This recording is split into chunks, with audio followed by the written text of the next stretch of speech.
Alright, hello everyone, it's Happy, and today we're going to be talking about the T-57 Heavy, and I really think this tank received a more or less quite a big nerf, at least in update 9.1. Let's look at what actually happened to this tank in the recent update. So obviously, this tank, some could say got a nerf, some would say it got a buff, but in my opinion, removing the armor was probably the biggest downside to this tank. It did get new consumables, that's true.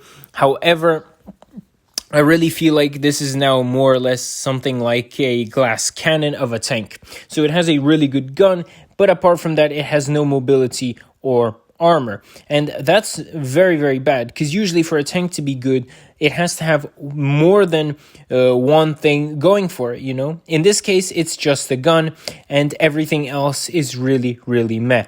Of course, the turret did get buffed a bit with armor, but it doesn't really change anything, and you really can't tank shells with your turret in this case.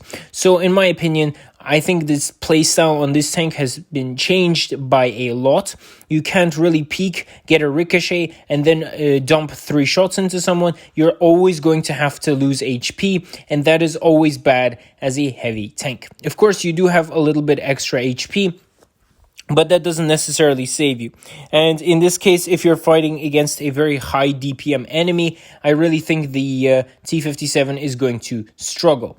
So getting that out of the way, that's still that. However, of course, it did have some positive changes. So now you're going to be able to dump your drum in a much shorter time simply because of the consumables, which is very, very good. So again, this makes the tank a lot more niche, but worse in other scenarios. So before the update, this tank was good for more or less, multi-purpose fights. So in a lot of scenarios, the T-57 was quite good.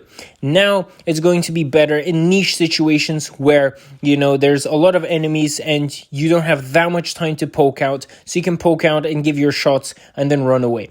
In this case, the T-57 could have been better now, but before the update, I feel like the armor was necessary, at least in the hull, Obviously, the turret was still very, very weak, but my tactic on this thing was to pretty much poke around the corner only with the hull, get a ricochet or maybe a non-penetration, and then peek out and then smack someone for 1,200. So that was pretty much my tactic on this thing. Now I don't think I can really use it, and I'm going to have to try and find a different playstyle. So tell me what you guys think about the new T-57 Heavy update. Was it a nerf or was it a buff? Tell me in the comment section below. And with that, Happy is out, and I'll see you guys next time. Bye-bye.